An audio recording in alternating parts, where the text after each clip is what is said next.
4 പതിറ്റാണ്ടിലേറെയായി കേരള പോലീസിനെ വട്ടം കറക്കുന്ന പിടികെട്ടാപ്പുള്ളി സുകുമാരക്കുറുപ്പ് ബ്രൂണയിൽ ഉണ്ടെന്ന വാർത്തകളിൽ പ്രതികരണവുമായി സർക്കാരും രംഗത്തെത്തി.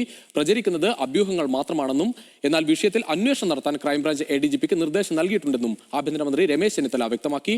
കുറുപ്പ് ജീവിച്ചിരിപ്പുണ്ടെന്ന മുൻ അന്വേഷണ ഉദ്യോഗസ്ഥന്റെ വെളിപ്പെടുത്തലിലൂടെയാണ് കേസിൽ വീണ്ടും വഴിത്തിരിവുണ്ടാകുന്നത്. സുകുമാരക്കുറുപ്പ് ബ്രൂണയിലുണ്ടെന്ന തരത്തിൽ പ്രചരിക്കുന്ന വാർത്തകളിൽ വസ്തുതാന്വേഷണം നടത്താൻ ഇന്റർപോളിന് സഹായം തേടാനാണ് ക്രൈംബ്രാഞ്ച് തീരുമാനം. എന്നാൽ ഇപ്പോൾ പുറത്തുവരുന്ന വാർത്തകൾക്ക് ഔദ്യോഗിക സ്ഥിരീകരണമില്ലെന്നാണ് സർക്കാർ നിലപാട്. അന്വേഷണ റിപ്പോർട്ട് പൂഴ്ത്തിയെന്ന ആരോപണവും ആഭ്യന്തരമന്ത്രി തള്ളി.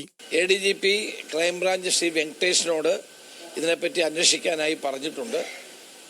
അത് കേരള പോലീസ് ഇന്റർപോളുമായിട്ടും ഒക്കെ ബന്ധപ്പെട്ട് ഇതിൻ്റെ നിജസ്ഥിതി എന്താണ് എന്ന് അറിയേണ്ടിയിരിക്കുന്നു. ഇതിപ്പോൾ നമുക്കുള്ള അഭ്യൂഹങ്ങളാണ് ഉള്ളത്. ഇത് സ്ഥിരീകരിക്കപ്പെട്ട കാര്യങ്ങളൊന്നുമല്ല. ഇതിപ്പോൾ വയലാർ രവി ആഭ്യന്തരമന്ത്രിയായിരുന്ന കാലത്തെ സംഭവമാണ്. 40 വർഷമായി, 40 വർഷത്തോളമായി. ഇതെന്ത് പൂഴ്ത്താനാണുള്ളത്? ഏതായാലും അന്വേഷണം നടക്കട്ടെ. കുറുപ്പ് മരിച്ചു കാണുമെന്ന നിഗമനത്തിൽ കേസ് അവസാനിപ്പിക്കാൻ പോലീസ് ഒരുങ്ങുന്നതിനിടെയാണ് പുതിയ വഴിത്തിരിവ്.